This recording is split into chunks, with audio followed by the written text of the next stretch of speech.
I was 19. The summer Arlie took me out to the back field and showed me what his granddaddy called the drinking circle.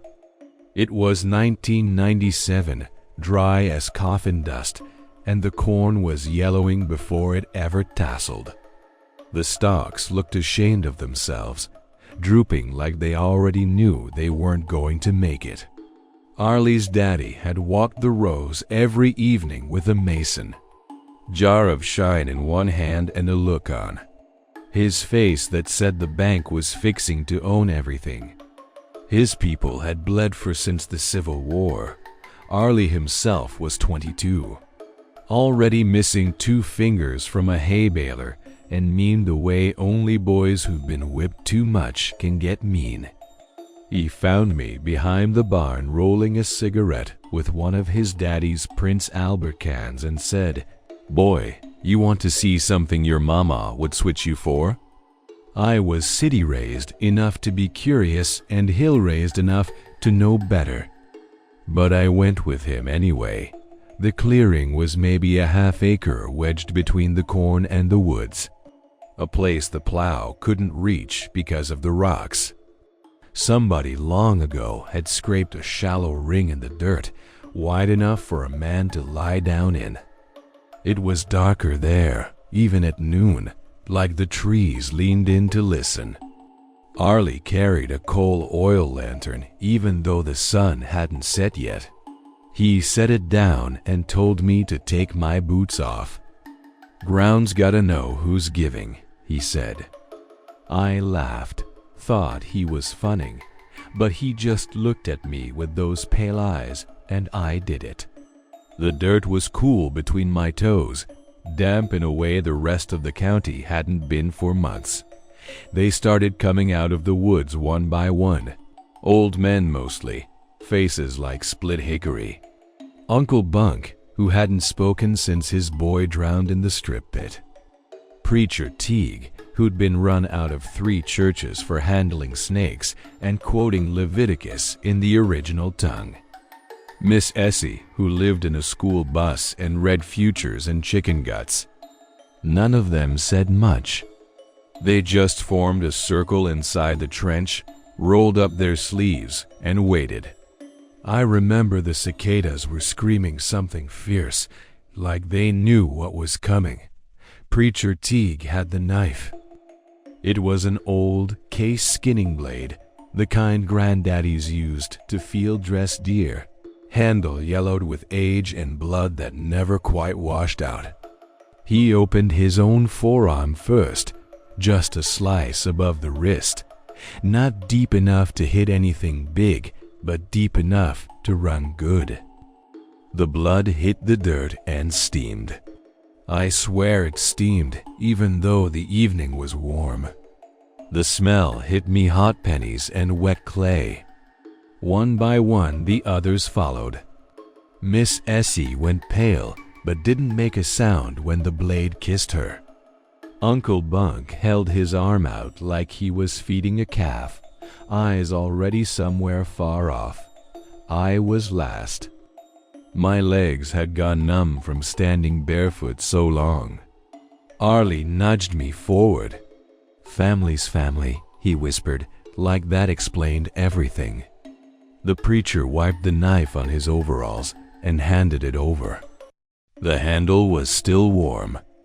I remember thinking how strange that was, how alive it felt. I pressed the edge to my skin and hesitated. Arlie leaned in close enough I could smell the snuff on his breath.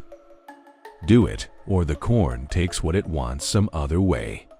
I cut. It didn't hurt as much as I thought it would, just a cold sting and then warmth running down my fingers. I turned my wrist over the trench and watched the drops fall. The ground took them greedy, soaking them up before they could spread. For a second, I thought I felt a tug. Like something under the dirt pulled Dot. We stood there till the moon came up fat and orange over the ridge. Nobody spoke. The blood in the trench looked black in that light. Then Preacher Teague started humming an old hymn. One of those minor key-shaped note tunes that sound like mourning even when the words are about glory. The others joined in, voices rough as creek gravel. I didn't know the words, so I just stood there dripping. When it was done, they filed back into the trees the same way they came, quiet as ghosts. Arlie clapped me on the shoulder hard enough to sting and said, "Good boy. Now let's get drunk." We did, too, out of the same jar his daddy carried, passing it back and forth until the stars spun. Next morning I woke on the couch in their front room with a head full of nails and the taste of blood in my mouth that wasn't all from the cut. I could hear Arlie's mama in the kitchen crying soft, the way women do when they're trying not to wake anybody. I went out back to piss and stopped dead on the porch. The corn had changed overnight. Where it had been sickly yellow the day before, now it stood tall and green, leaves fat and shiny, tassels already showing silk. Taller than me, taller than Arlie, taller than any corn had a right to be in July. The rows looked thicker somehow, like the plants had crowded together while we slept. Arlie was already out there walking the rows in his bare feet, grinning like a kid who'd caught the biggest fish in the pond. "Look at her drink," he kept saying. "Goddamn, look at her drink." His daddy came out later with the coffee pot and just stared, mouth working like he wanted to say grace but couldn't find the words. By noon, half the holler had come to see. Old men poked the stalks with their canes and nodded like they'd known it all along. Women crossed themselves, even though most of them were hard-shell Baptist and didn't hold with papist ways. Nobody mentioned the circle. Nobody mentioned the blood. We worked that field like it was church and the devil both. The corn grew so fast you could almost hear it, a rustling deep in the rows that never quite matched the wind. Ears started forming early, heavy and low on the stalks, husks tight as a miser's fist. One afternoon I shucked one just to see, and the kernels were red. Not pink like bloody butcher corn, red like fresh liver. Arlie laughed when I showed him and bit one right off the cob. Juice ran down his chin dark as anything that had gone in the trench. "Tastes like home," he said. Things started feeling off after that. I'd wake up some nights with my wrist throbbing, the scab split open again, though I never scratched it in my sleep. I'd find dirt under my fingernails, rich black dirt that smelled like the clearing, even though I hadn't been back since that night. Arlie stopped coming in the house much. His mama would leave plates on the porch and find them clean slick by morning, not a crumb left for the coons. Sometimes I'd see him out in the field after dark, just standing between the rows with his arms out like he was hugging something too big to see. One morning he was gone. Just gone.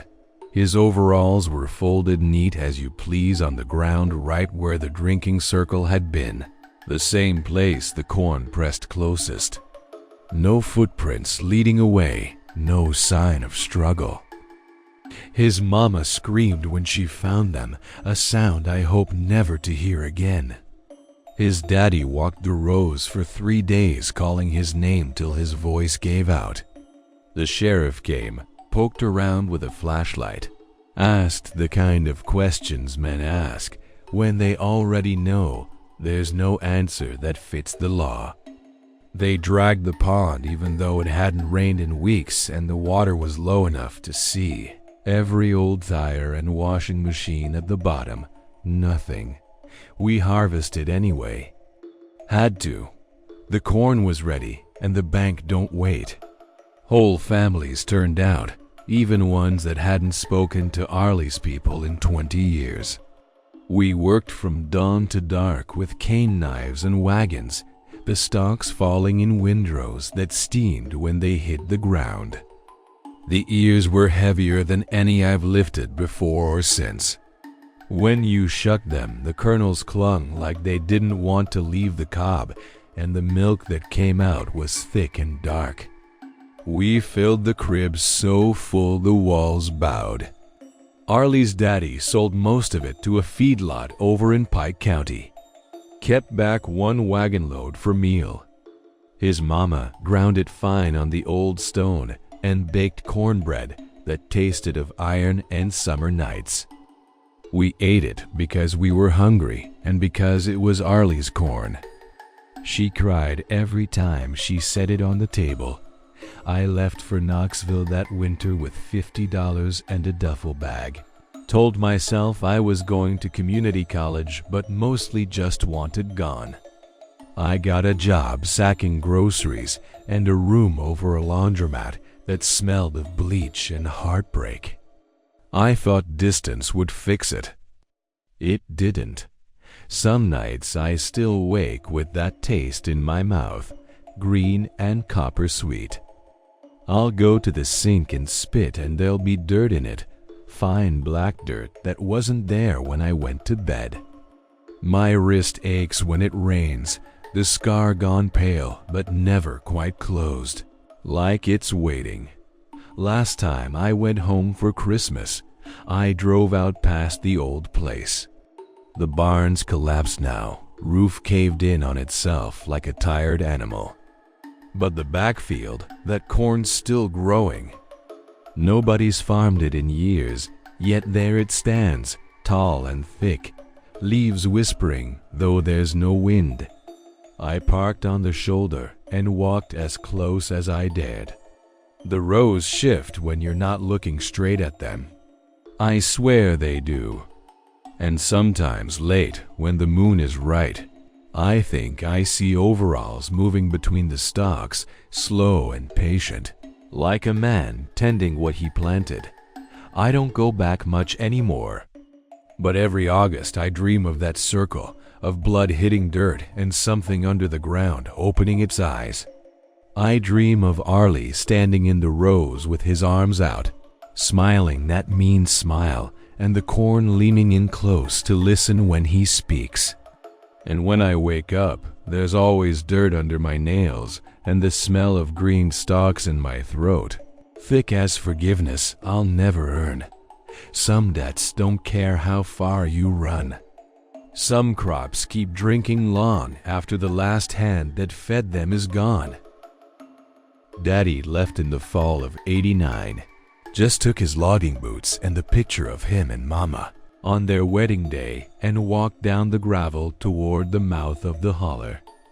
Never said goodbye, just left the door standing open so the cold could come in and finish what he started. Mama sat at the kitchen table for 3 days straight, staring at the wood stove like she could burn his memory out of it. On the 4th morning she stood up, smoothed her dress, and told me we were going to the basement meetings at Laurel Fork Baptist. The Lord's got a balm for every wound, she said, but her eyes were flat as creek ice. I was 14, all knees and elbows, and shame that didn't have a name yet. The church sat on a ridge above the river, white paint gone gray, bell tower leaning like it was listening for something on the other side of the mountain. Regular services were upstairs hard benches, Brother Garland hollering about sin, women fanning themselves with funeral home fans. But the real church, Mama said, happened underneath. They called it the prayer circle, though nobody ever prayed the way I understood it. 10 or 12 women mostly, a couple of quiet men who'd lost sons in Vietnam or to the mines. They met on Thursday nights after the sun dropped behind the ridge and the bats started working the eaves. You went in through a side door half hid by rhododendron, then down a set of steps that smelled of coal dust and wet limestone. The basement wasn't finished, just cinder block walls sweating moisture and a dirt floor packed hard by years of feet. Somebody had hung kerosene lanterns from the beams, 3 or 4 at most, turned so low the shadows ate most of the light. There were plank benches set in a circle and a little wooden lectern nobody used. In the far corner was the crawlspace hatch, rough pine boards with a rusted latch. Brother Garland said it led to nothing but rat nests and the foundation. But nobody ever opened it when I was watching Dot's sister, Ruth, ran things. She was maybe 60, thin as a fence rail, hair twisted up in a bun so tight it pulled her eyes strange. She'd been a singer once, traveled with a gospel quartet before her husband wrapped his truck around a chestnut oak. Lost her voice for years after, then found it again down in that basement. Only it wasn't the same voice. When she opened her mouth down there, the sound came out cracked and low, like a record played too slow. Mama said Ruth had been filled with the Spirit in a way most folks never understand. I just knew being near her made the hairs on my arms stand up. First night I went, Mama gripped my hand so hard the bones creaked.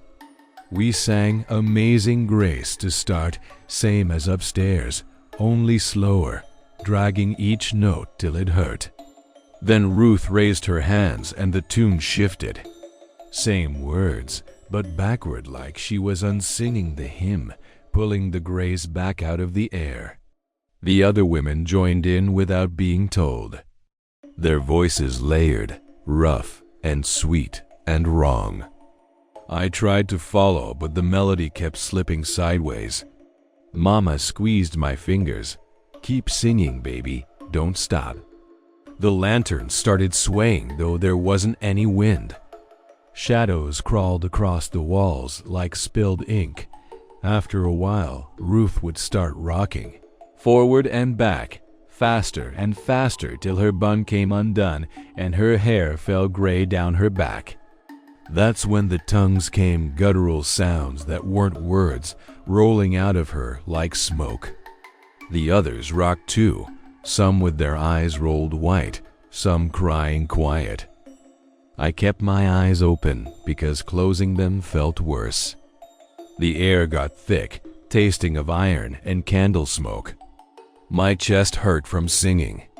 I remember thinking if I quit, something would notice. This went on every Thursday for months. Winter came hard that year. The river froze solid and the coal stove in the parsonage barely kept ahead of the cold. Mama got thinner, her cheeks hollow, but she smiled in a way she hadn't since Daddy left. Said the circle was feeding her. I hated it and needed it the same way you hate and need the dentist when a tooth's gone bad. School let out for Christmas and started late because of snow. So some weeks we went down there twice, 3 times. The songs got longer. The backward hymns turned into something else notes that didn't belong to any church I knew. Low and rolling like thunder far off in the mountains. One night in February, the temperature dropped so low the river cracked loud enough to hear inside the church. We were maybe 20 minutes into the singing when the melody changed on its own. I felt it first in my throat, like the tune grabbed hold and pulled. Ruth's eyes snapped open wide, black in the lantern light. The women kept singing, but their voices shook. Something answered us. Same notes, same rhythm, only deeper like a choir standing directly under the floorboards, singing up through the dirt. The lanterns guttered all at once, flames shrinking to blue pins. The temperature in the room fell hard. I saw my breath, and everybody else's hanging white in front of us. Ruth smiled then, a terrible slow smile, and tilted her head like she was listening to a sweetheart. The answering voices rose, patient and hungry, wrapping around our song like briars. I wanted to stop, but my mouth wouldn't. Mama's hand had gone cold in mine.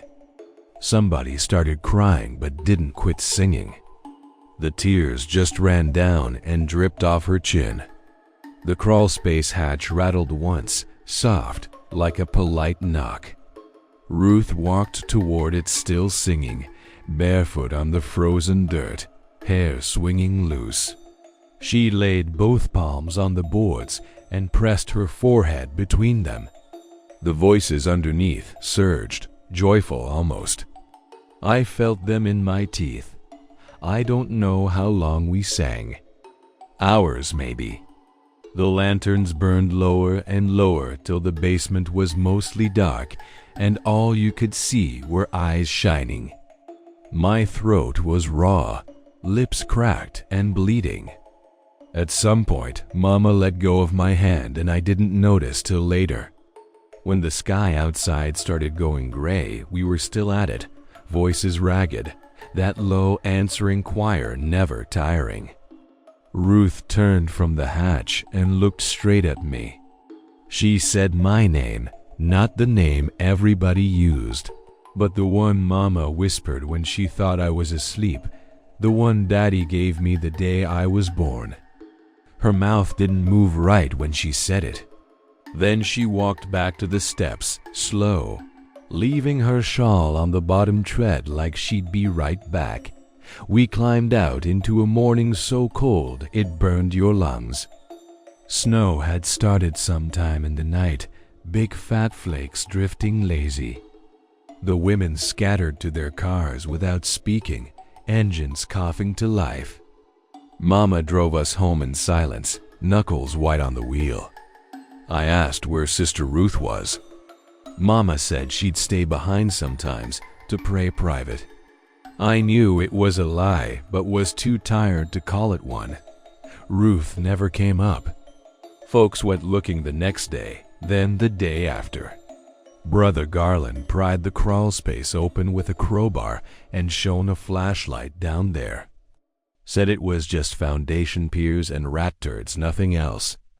The shawl stayed on the step till somebody's kid took it home for dress-up. Spring came, the snow melted, and the church burned one night in April wiring. They said, though nobody could find where the fire started. The basement filled with water from the hoses and never got pumped out. They boarded the side door and held services in the fellowship hall till they could rebuild. Mama stopped smiling after that. She sat in Daddy's old rocker and stared at the same spot on the wall till her eyes went red. Some Sundays she'd make me go with her to the temporary services, but it wasn't the same. The hymns were too fast, the preaching too loud. I'd sit there in my good dress feeling the pull from under the ground, even though the ground was half a mile away now, years past. I left the holler at 19, married a boy from Knoxville who didn't know what quiet really was. Had 2 kids and a mortgage and a job selling insurance. Mama died in 2008, quick and mean, cancer that started in her throat and finished her in 6 weeks. I came home for the funeral and stayed a week cleaning out the house. The last night I was there, I drove up to the new church. They rebuilt it bigger. Vinyl siding and a steeple that lights up blue at Christmas. I sat in the parking lot a long time with the engine off. It was a Sunday. Late enough, the service had let out. The building was dark, but I could hear singing. Not from inside, from under. Same backward hymn we used to sing, only slower now, patient, like it had all the time in the world. Ruth's voice was in there, cracked and low, and Mama's too, thin and trembling the way it got toward the end. They were singing my secret name, the one nobody living knows. The sound came up through the foundation, through the new carpet and the tile and the poured concrete, clear as if the floorboards were still bare dirt. I sat in that car till the windows frosted on the inside. My throat hurt like I'd been screaming, though I hadn't made a sound. When I finally started the engine, my headlights caught something moving across the parking lot bare feet in the snow, a gray shawl dragging the ground. I blinked and it was gone. Maybe it was never there. I don't go back much anymore. But some nights, no matter where I am, I wake up with my throat raw and the taste of cold dust in my mouth. I'll sit straight up in bed and hear it faint under the hum of the air conditioner. That low rolling choir, patient as roots, calling me by the name only the dead remember. And I know one of these quiet Sundays I'll answer. I'll put on my coat and drive east till the mountains close behind me, till I find whatever's left of that side door. I'll go down the steps alone this time. And when they start singing, I won't try to stop. Some holes don't fill. Some just wait. My Aunt Verna lost her first in the spring of '78. A little boy born blue and silent, cord wrapped so tight the doctor couldn't get him loose in time. The second came the next winter, a girl this time, born too soon and too small to cry. They buried her in a shoebox under the lilac bush beside the porch. The third was the worst. Full term, perfect, and dead inside her for 2 days before anybody knew. Verna carried him anyway, walked the floorboards till they groaned, singing the same lullaby over and over like she could coax breath back into him. When they finally took him out, he looked asleep, fists curled like he was still holding on to something he never got to see. After that, she stopped talking much. Just sat in the rocker with her hands on her belly like she was keeping the memory warm. We lived one ridge over, close enough to walk when the creek was low. Mama and Verna were sisters, thick as thieves when they were girls, but grief had made strangers of them. Mama said some women dry up inside, and some turn mean, and some just go quiet. Verna went quiet. Her husband, Carl, took to sleeping in the barn more nights than the house. The place started feeling like a church nobody bothered to preach in anymore. It was late. October of '84 when Verna realized she was carrying again. Nobody said much at first. You don't speak hope out loud when it's been killed 3 times. But she carried past the quickening, past the dangerous months, and by August she was big as a rain barrel and smiling in a way that hurt to look at. Carl came back to the house. They painted the spare room butter yellow and hung curtains Mama sewed from feed sacks. When the pain started on a Tuesday night, the midwife came and stayed 3 days because the baby was turned wrong. Finally, just before dawn on Friday, he came out yelling, red-faced and furious at the world. They named him Jonah after Verna's daddy. He was beautiful. 10 fingers, 10 toes, a thatch of black hair already thick enough to comb. Verna held him like he might vanish if she blinked. For a week, everything felt almost normal. Neighbors bringing pies, Carl whistling while he fixed the porch step, the baby nursing strong. Then, on the 8th night, the women came. I was 10 years old, sleeping on a pallet in the living room because my cousin Ray was using my bed. I woke to the sound of the front door opening soft and voices murmuring on the porch. Moonlight cut through the curtains and laid silver bars across the floor. I crept to the window and peeked around the edge. There were 7 or 8 women standing in the yard, dressed dark, faces hid under bonnets or shawls pulled low. Some I recognized: old Miss Klein, who lived up by the strip mine, Sister Darkus from the Free Will Church, a couple others whose names I never knew. They carried lanterns turned down so low the flames looked bruised. In the middle of them was a cradle, small and rough made, lined with red flannel that caught the light like fresh blood. Verna stepped out onto the porch in her nightgown, hair loose down her back. Carl hovered behind her, looking sick and small.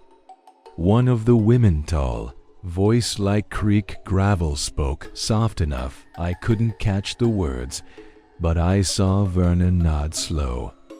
Carl started to say something, and the woman turned her head toward him, and he shut up like somebody had sewn his mouth closed.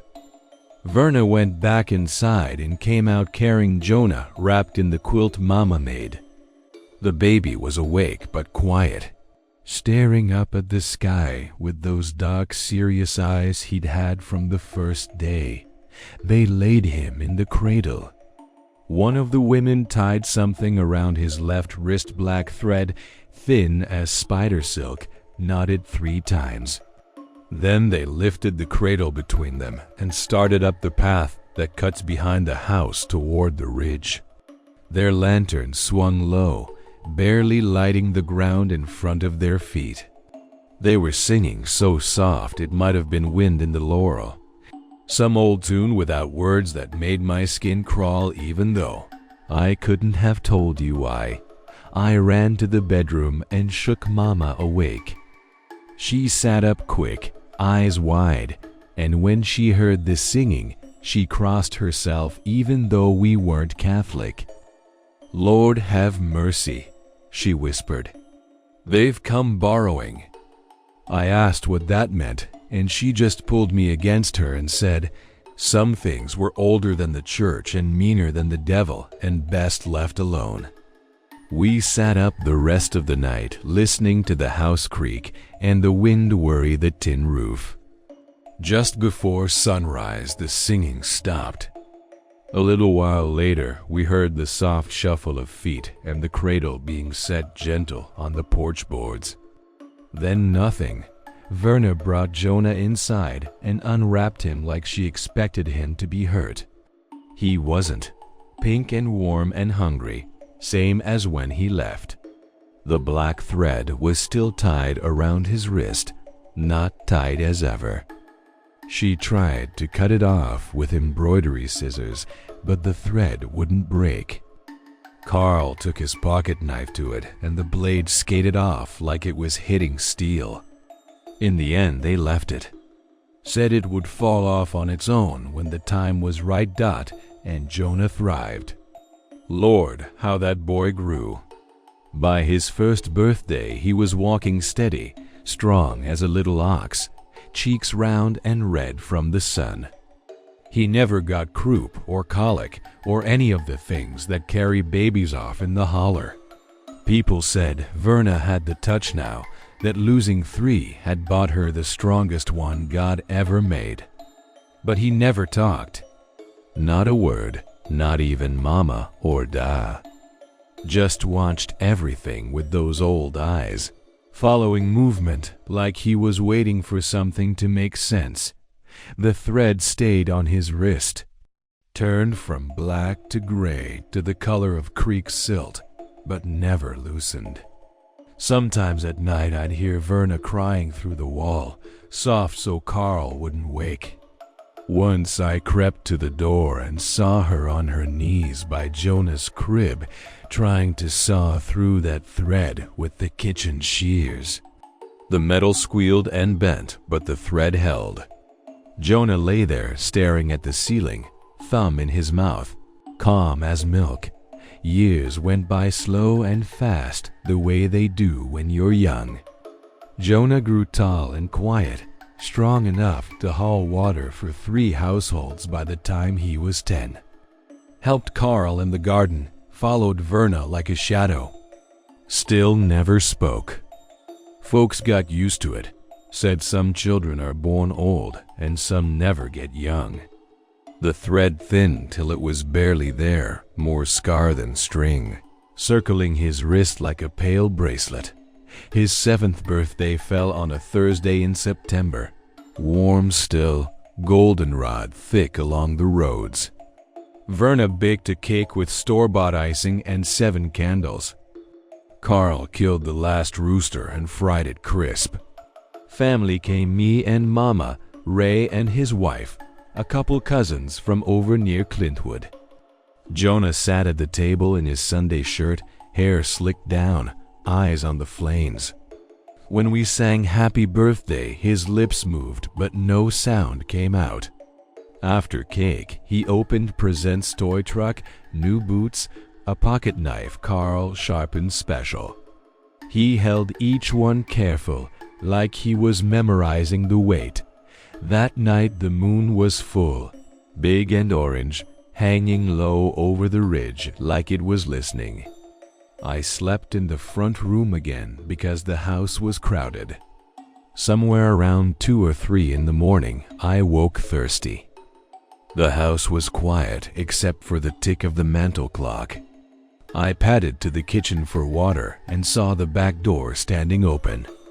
Moonlight poured across the floor white as frost. Jonah's little boots were gone from beside the stove. I ran to wake Verna and Carl. We searched the house, the barn, the smokehouse. Called till our voices cracked. At first light, Carl found the tracks bare feet, small but deep, heading straight up the path behind the house. We followed them as far as the laurel got thick, then lost them on the rocks. Carl kept going, crashing through the brush like a crazy man. Verna stood in the yard, wringing her hands till the skin split. Mama made me stay with her while she prayed out loud, words I didn't know, old and desperate. They searched 3 days. Men from the fire department, dogs from the prison over in Pound, volunteers with coffee and flashlights. Found nothing. No trace, no sign anybody'd been up that ridge in years. On the 4th morning, Carl came down alone, face gray, clothes ripped to ribbons. Said he'd found the cradle dot.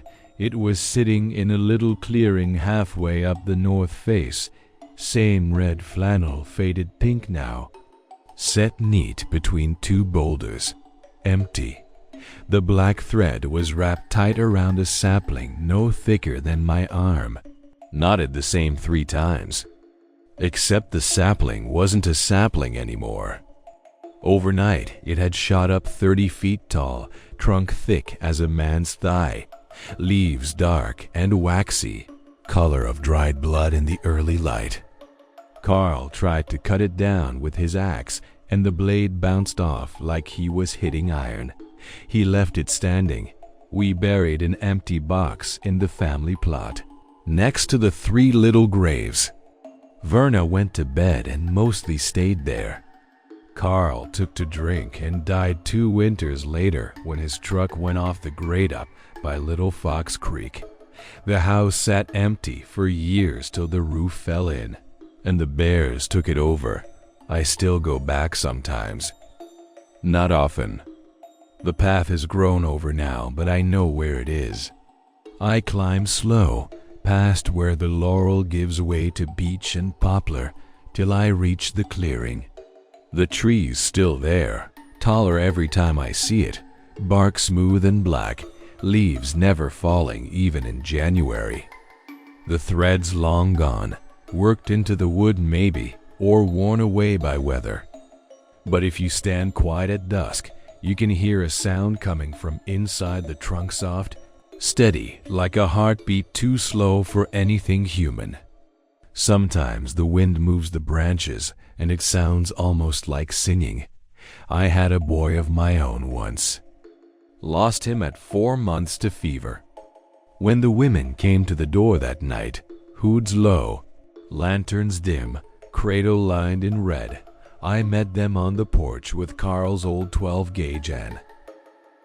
I was raised in the little bend of the creek they call Sinking Fork, where the road gives up and turns to gravel, and the gravel gives up and turns to dirt.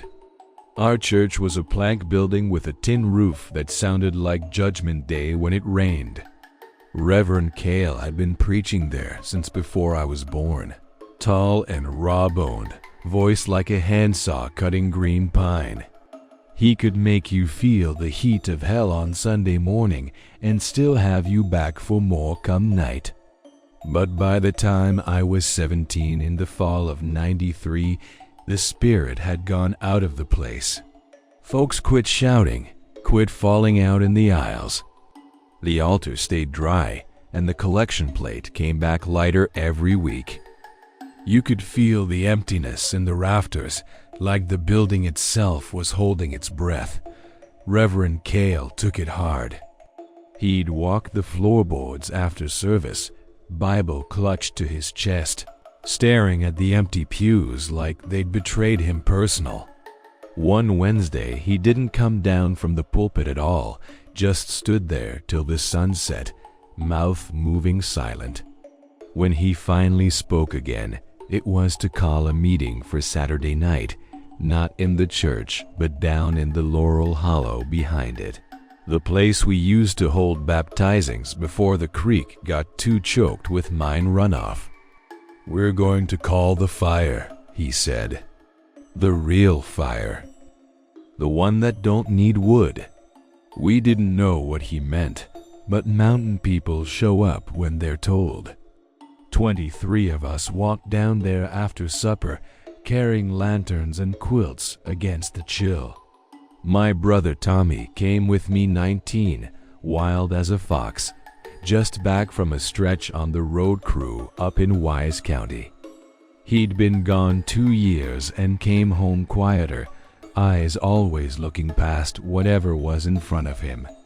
Mama said the highways had taken something out of him. I figured it was just growing up. The hollow was a natural bowl, ringed by laurel so thick the moonlight barely dripped through. Reverend Cale had been working all day. In the center, he'd laid a perfect circle of quartz stones, white as bone, dragged down from the ridge where the old Indians used to camp. In the middle of the circle sat a galvanized wash bucket full of creek water and a mason jar of clear liquor that caught the lantern light like it was already burning.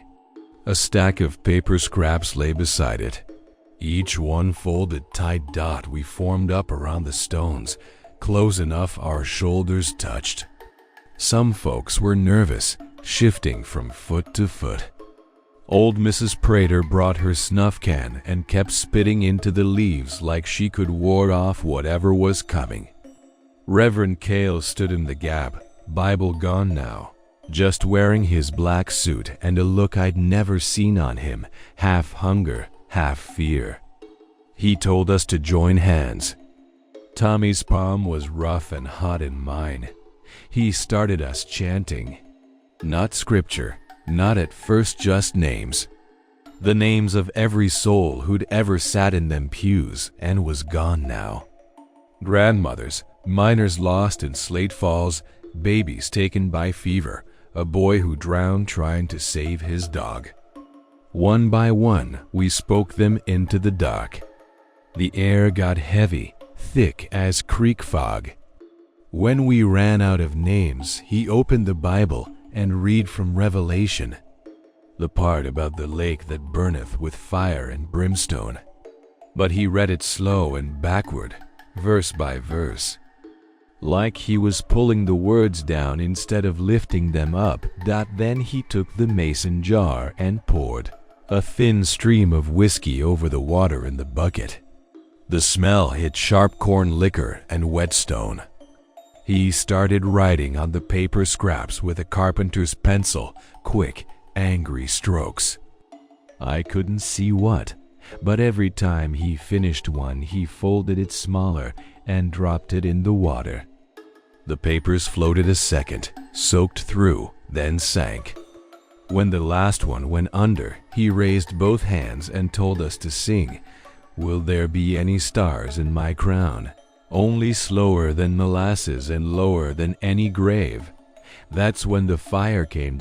It didn't start small. 1 second, the bucket was just water and sinking paper. The next, a flame stood straight up out of it, blue, cold-looking, taller than a man. No crackle, No heat, just this steady blue-white tongue licking the air.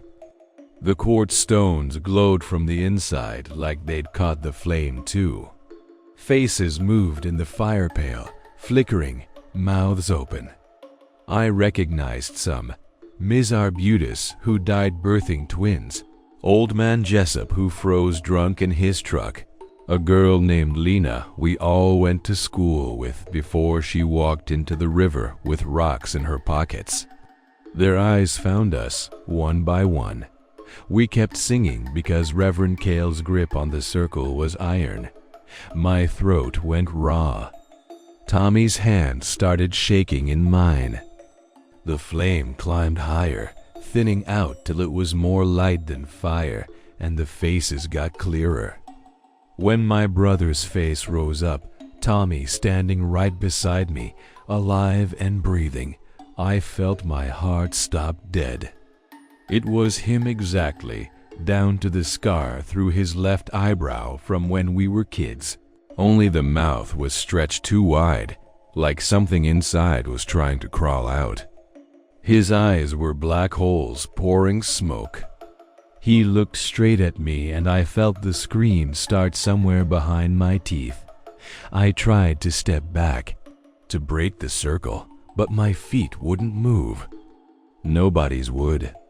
The song kept going, ragged now, half the voices breaking into sobs, but the tune holding. Reverend Cale's eyes were rolled back white, spit shining on his chin. The blue flame pulsed like a heartbeat.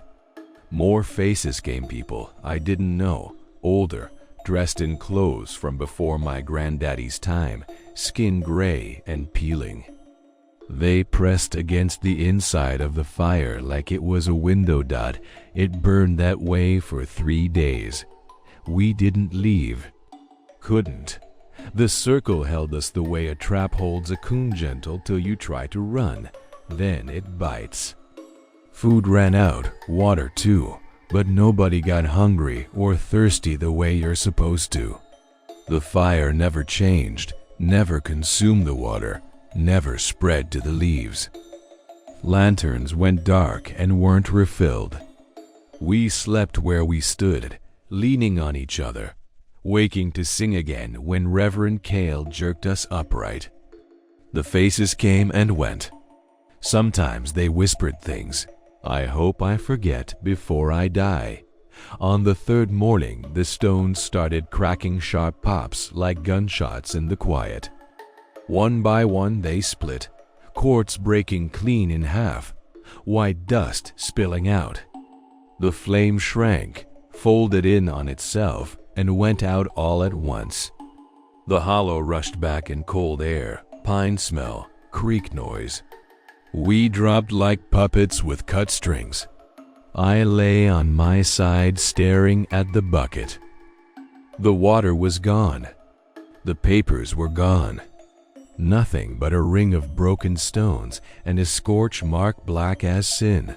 Reverend Cale aged 20 years in that one night. His hair went pure white, skin hanging loose like it didn't fit anymore. When he tried to stand, his knees buckled and 2 men had to carry him home. He never spoke of what we saw, not once.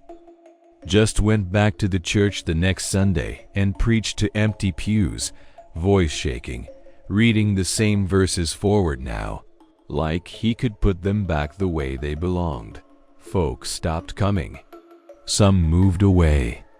Some just quit church altogether and took to drinking or fishing or staring at nothing. Tommy and I never talked about it, but he changed worse than anybody. Quit sleeping, took to walking the ridges at night. One morning he was just gone, no note, no clothes missing, just his boots by the door and the bed not slept in. We looked for weeks. Found one of his flannel shirts hung on a laurel bush up near the hollow, soaked through, but no blood. No tear, nothing. I left the holler in '97, joined the army. Saw desert sand and came home missing part of a leg and most of what I used to believe. Married a girl from Knoxville who thinks these stories are metaphors for trauma. We've got a little house with a porch light that stays on all night. I still can't pass an empty church without my skin crawling. Sometimes, when the wind's out of the west, I catch a whiff of whiskey burning, though there's no still for 20 miles. Sometimes late, I hear paper curling in flame that makes no sound. And once driving past an old cinder-block church on the backside of Clinch Mountain, I saw a blue glow rise up from the foundation, steady and cold, faces moving slow inside it. I pulled over and sat there till dawn with the engine running, afraid to look away and afraid to get closer. Reverend Cale still preaches, or so I'm told. Lives alone in the parsonage, keeps the doors unlocked. They say if you walk down into that hollow, now the stones are still there, cracked open, and the grass won't grow inside the ring.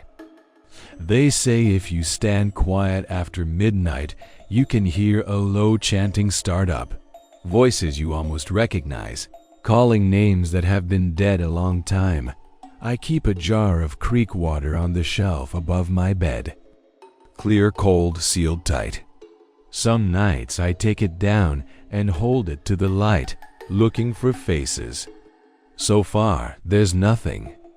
But I know one of these days I'll see my brother's eyes staring back, mouth open wide, waiting for me to finish the song we started all those years ago. Some fires don't need wood. Some circles don't ever really break. And some names, once spoken into the dark, don't ever stop burning. The year the water turned was 1981, the driest anybody could remember since the 30s. Wells went dry from Pine Mountain to the Cumberland Gap, and the ones that still gave anything gave it slow and sour. Our place sat at the head of Greasy Creek, a little box house my granddaddy built out of poplar and spite. The well was out back, dug before the Civil War, stones fitted so tight a knife blade wouldn't go between them. It had never failed us, not once. But that June the bucket came up with barely enough to wet the bottom, and what was there tasted like licking a penny. Old man Tipton lived alone in a cabin half a mile up the ridge, older than dirt and twice as mean. He'd fought in France, come home missing most of one ear, and never married. Folks said he knew things, herb cures, signs in the moon, how to keep snakes out of a house. When the water went bad, he walked down the creek with his cane, stood over every well in the holler, and spat in it. Said the same thing each time, something's looking up. Something that ain't got no business looking. Then he went back up the ridge and didn't come down for 3 weeks. We were scared. Gardens were burning in the ground, corn curling like it was ashamed. The preacher tried praying over the wells, but the words fell flat. The county sent a man with a dowsing rod and a clipboard. He marked places to drill and charged $50 a hole. Nobody had $50.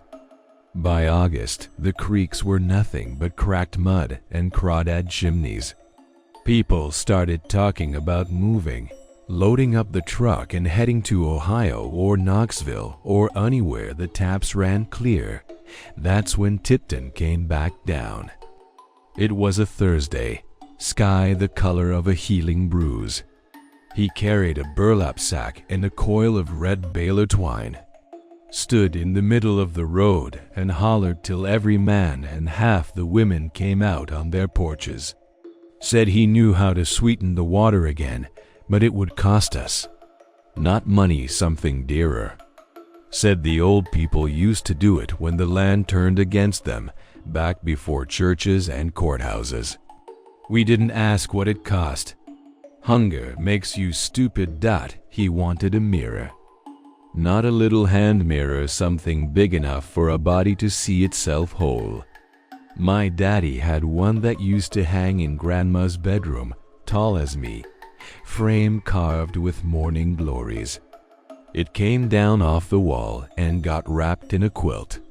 6 men carried it up to Tipton's well, the one behind his cabin that had been dry since May.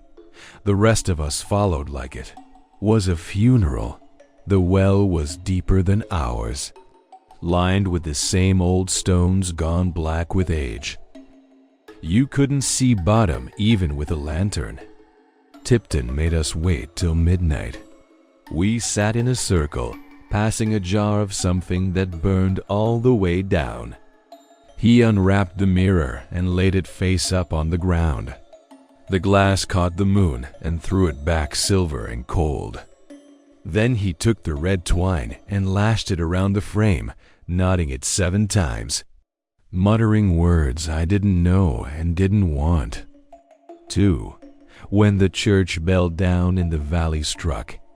12. Though nobody'd rung it in years, he had 2 men lower the mirror into the shaft, slow. The twine paid out foot by foot, the glass tilting as it went, catching moonlight. Then starlight, then nothing. We all leaned over the curb and watched it disappear. Tipton stood with his eyes closed, lips moving. When the mirror hit water, there was no splash, just a soft sigh, like the well had been holding its breath for 100 years. He made us say it then. 7 times, loud enough, the trees took it up and threw it back. Take what's yours and give us what's ours. 7 times exactly. My voice cracked on the 4th go-round. Tommy Blevins laughed nervous and got hushed so hard he near choked. When the 7th was done, Tipton tied the twine off on an ironwood stump and told the men to draw the bucket. The water came up black. Not dark black, thick and shining like oil, but it moved like water. Tipton dipped a tin cup, drank deep, and passed it on. Nobody wanted to, but nobody dared refuse. It went around the circle, every one of us drinking. It tasted cold and sweet at first, then like pennies again, then like nothing at all. When it was empty, Tipton poured it back in the well and said, "That'll hold till next moon." We left the mirror down there, carried the empty bucket home, and went to bed with the taste still on our tongues. That night every mirror in the holler turned into a window on the well.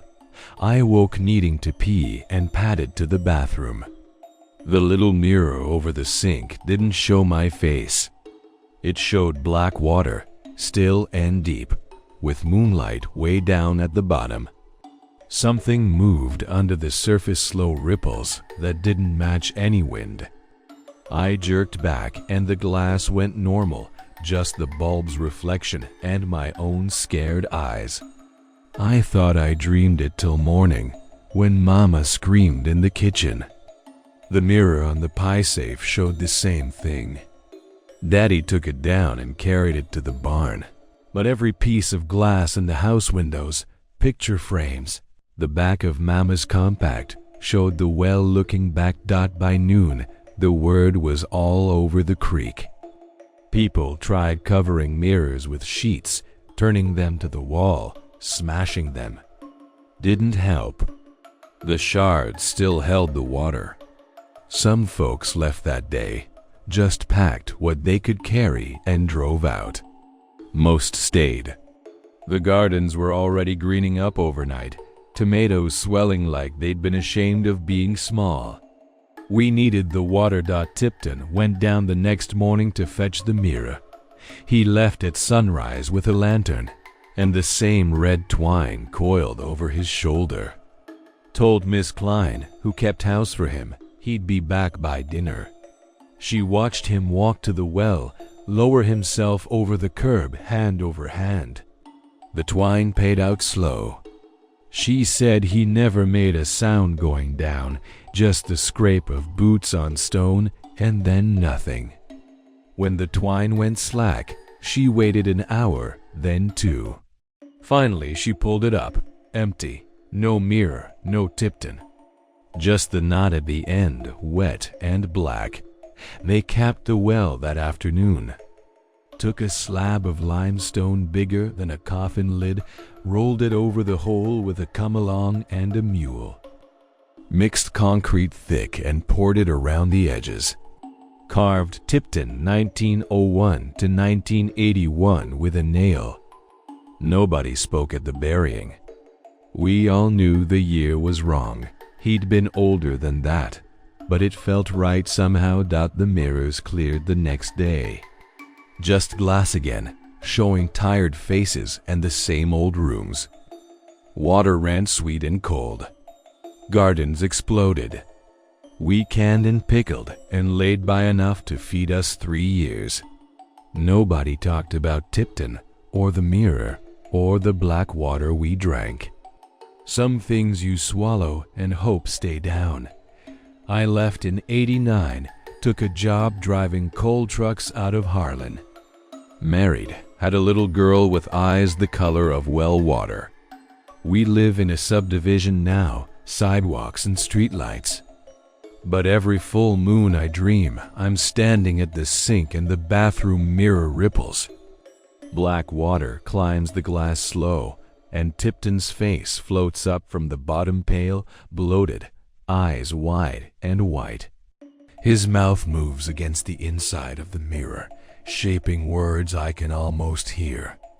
I wake up gagging, tasting pennies. Last time I went home my mama's funeral.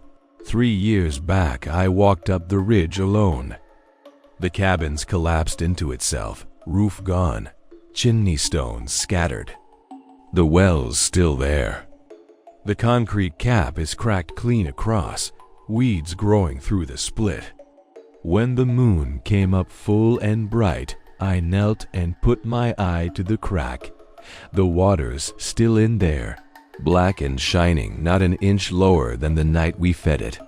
Something moves under the surface, slow circles that don't match the wind.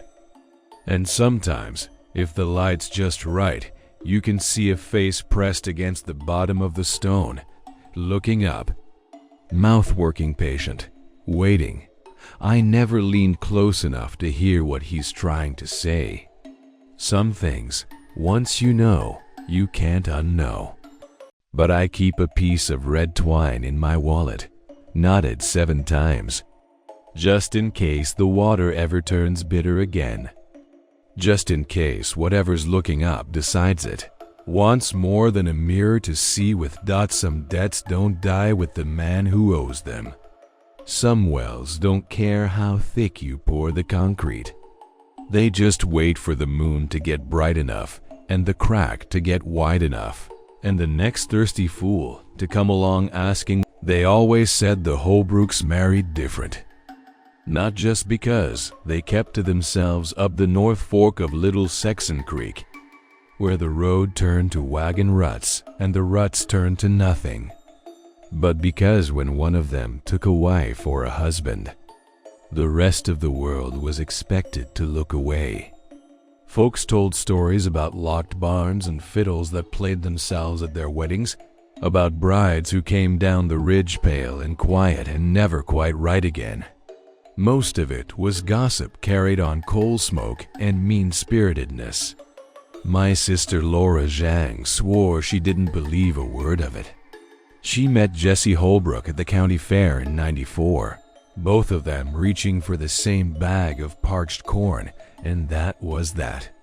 By Christmas, she was wearing a ring made of deer antler and telling Mama she was moving up the hollow come spring. Mama begged her not to.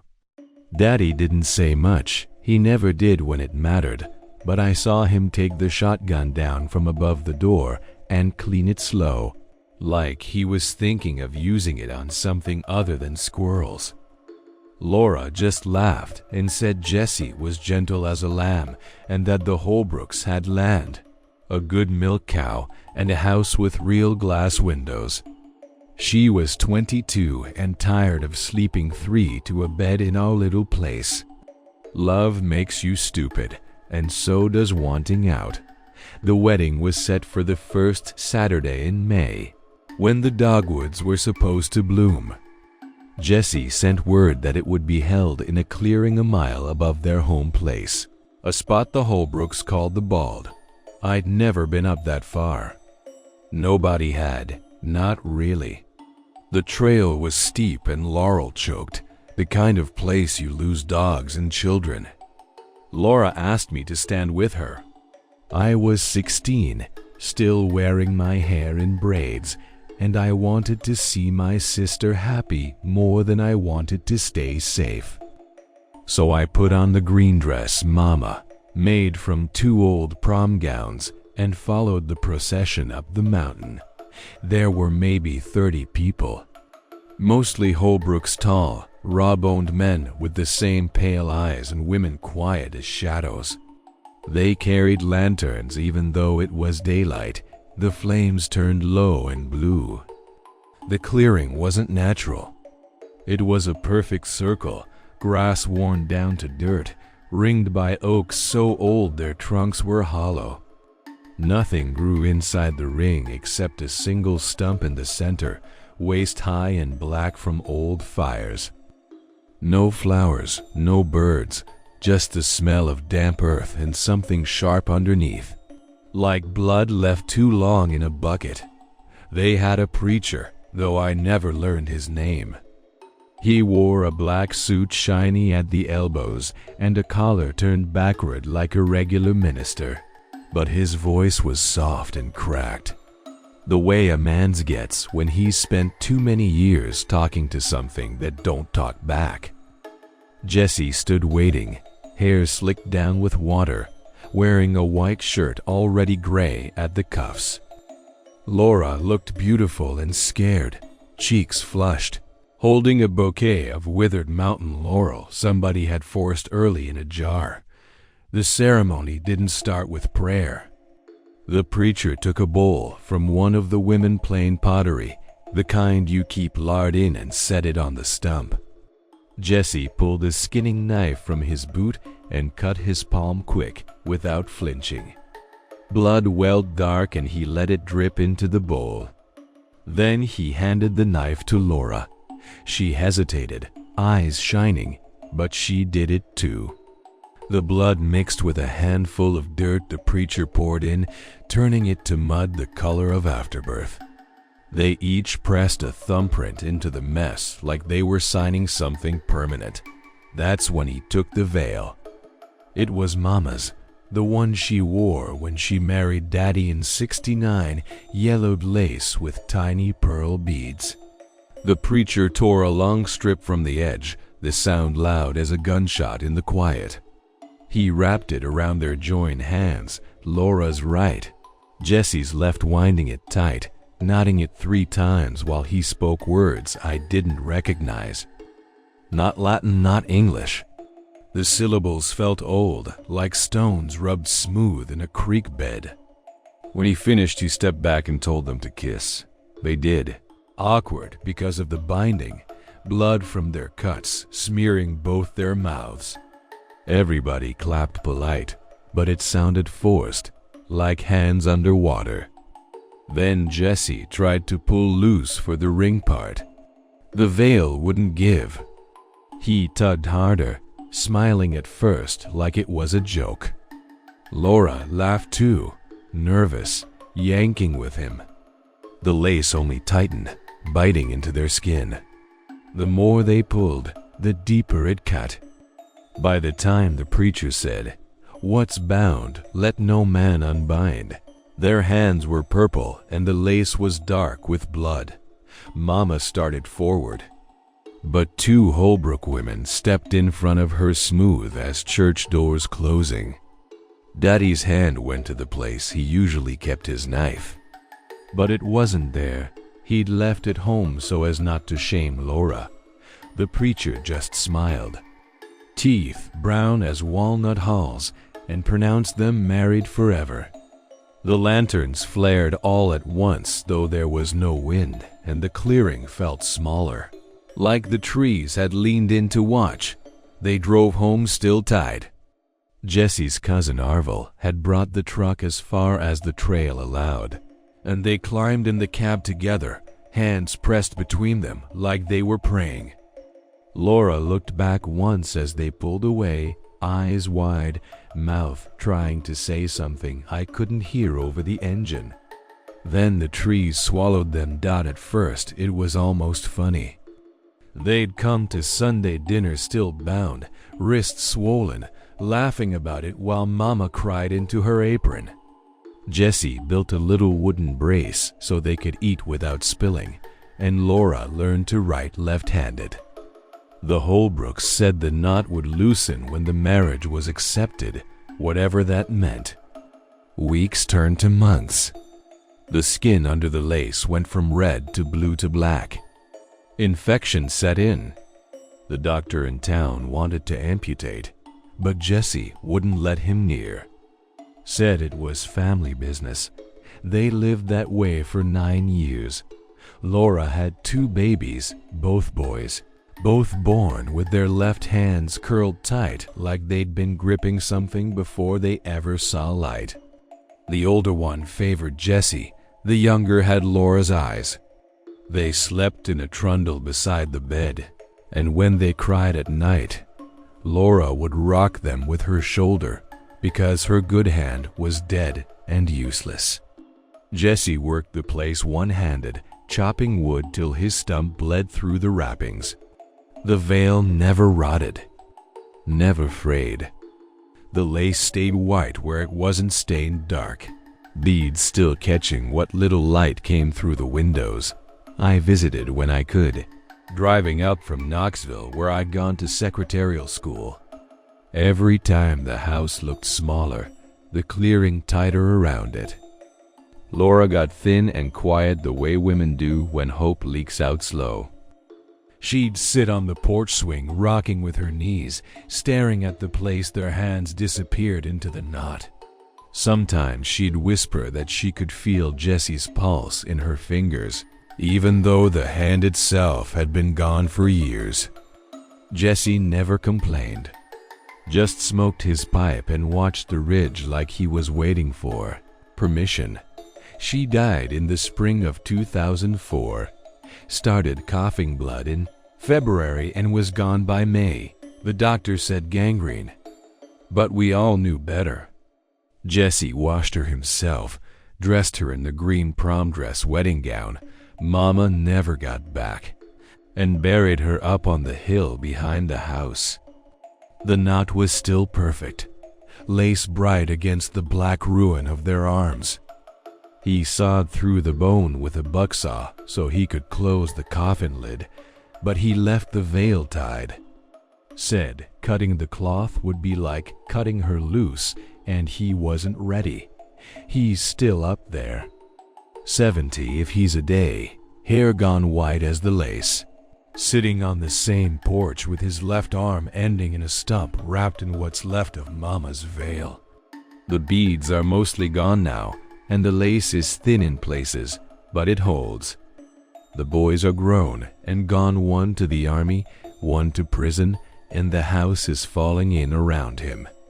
He keeps a rocker pulled close to the edge of the porch and stares down the hollow like he's watching for Laura to come walking back up the road.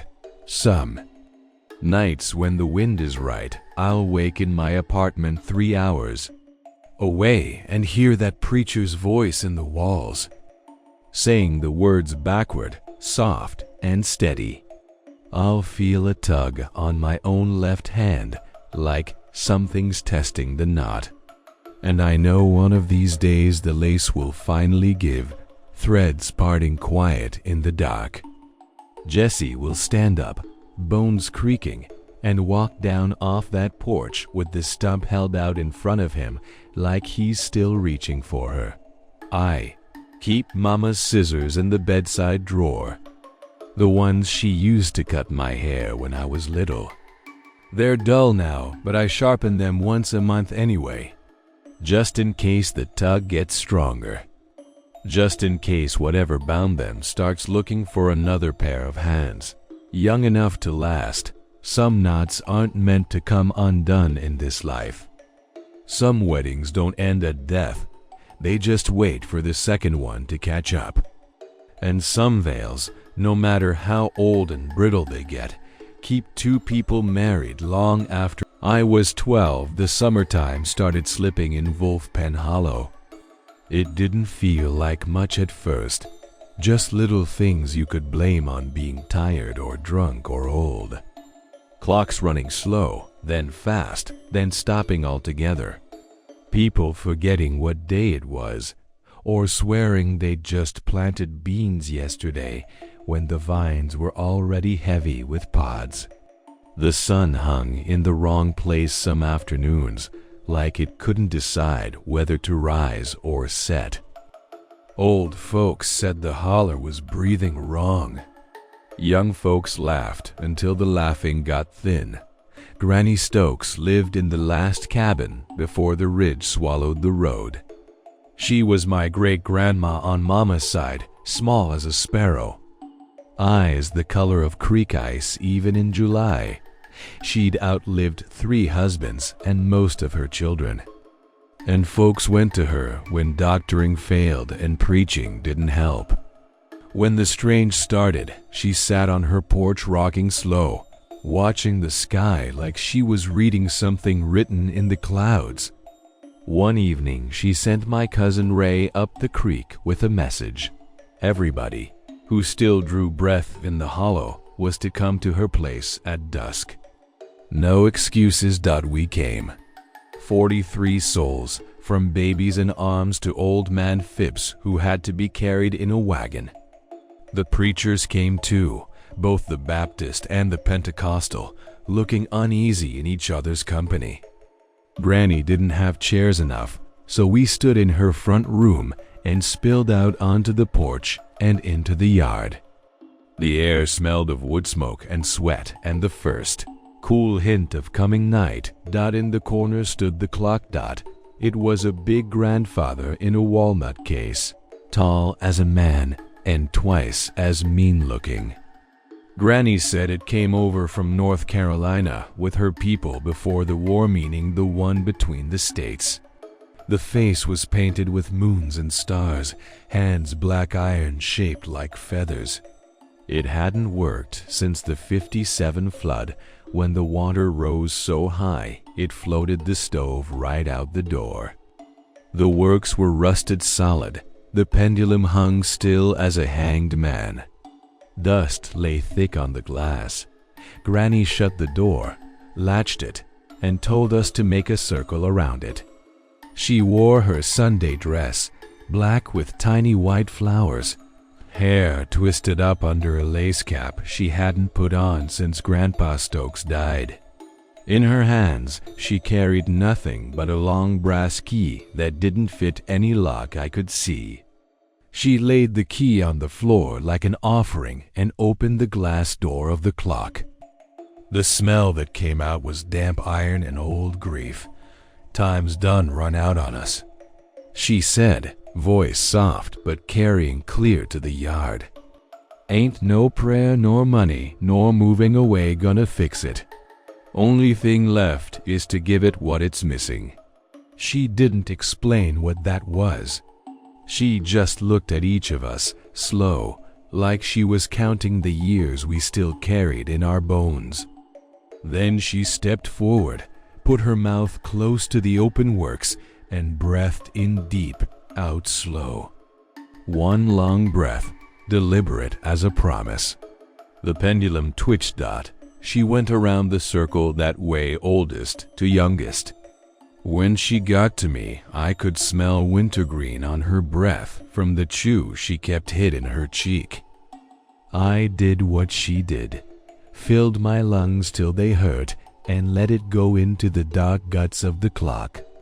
Some folks hesitated, but the ones behind pushed gentle till everybody gave.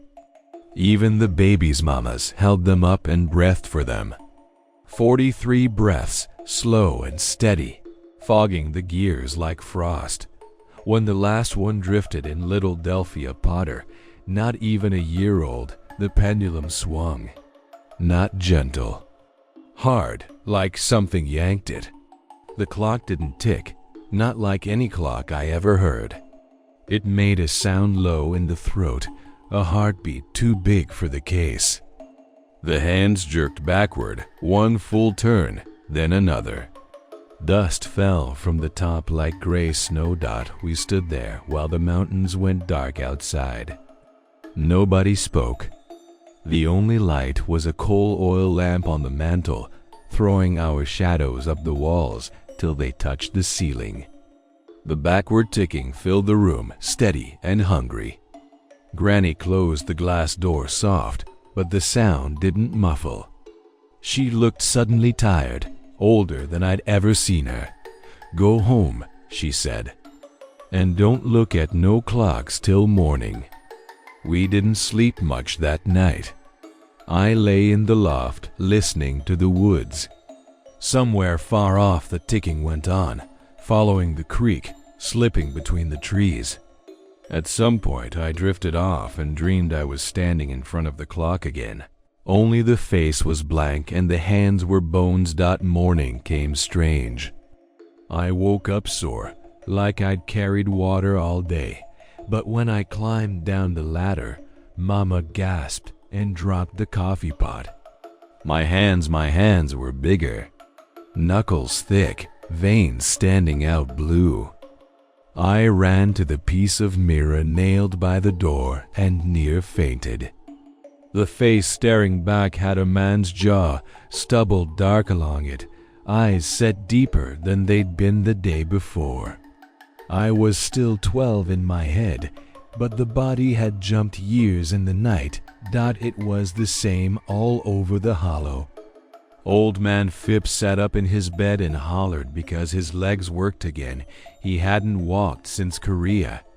Miss Potter's hair, white as milk for 20 years, came in black at the roots overnight. Children grew tall and solemn, voices dropping. And the babies, Lord, the babies.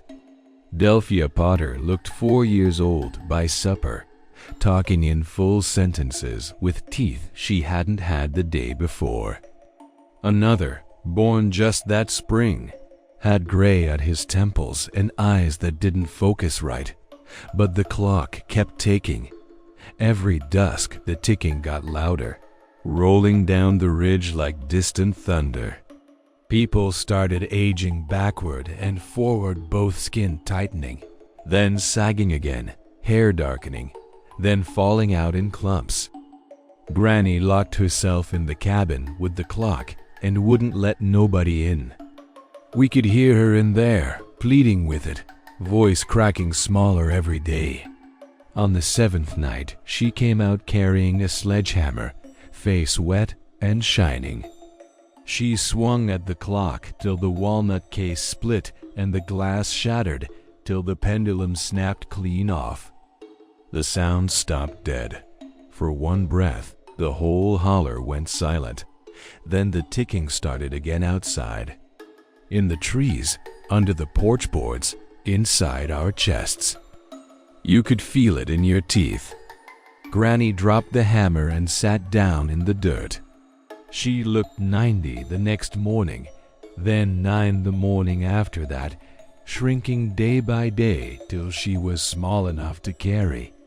She died on the 10th day, curled up like a child on her own hearth, hair black and soft, face smooth except for the sorrow in it. We tried leaving. Some made it as far as the mouth of the hollow before the ticking pulled them back, dizzy and vomiting like the road itself wouldn't let them go. Others just walked into the woods and never walked out. The young ones aged fastest. Delphia was gone before the leaves turned. Body of a woman 50 years old, heart give out in her sleep. The old ones got younger till they forgot their own names and wandered off like babies, looking for mothers long dead. I lasted longer than most. Kept to the cabin after Mama and Daddy passed Daddy at 90 and 19 all at once, Mama small as a doll. I boarded the windows so I wouldn't have to see the trees growing backward, buds swelling in October, leaves turning green then tight and hard. I stopped looking in mirrors, but the ticking never stopped. It counted down the days I had left, steady and patient. I'm writing this by lantern light, hand shaking so bad the words crawl. My beard's gone soft again, skin loose on the bones. I catch glimpses of myself sometimes, boy's eyes in an old man's face, then the other way round. The pencil feels heavy, like it remembers being a tree dot. If you ever come up Wolfpen looking for the Stokes place, you'll find the cabin fallen in and the clock gone to splinters. But stop when the sun starts down and listen. You'll hear it, low and steady, coming from everywhere and nowhere. Don't try to outrun it. Don't try to hide. Just close your eyes and breathe out slow, one good lungful, like you're giving back what was borrowed. Time always collects. And the hollow still has a few breaths left to take.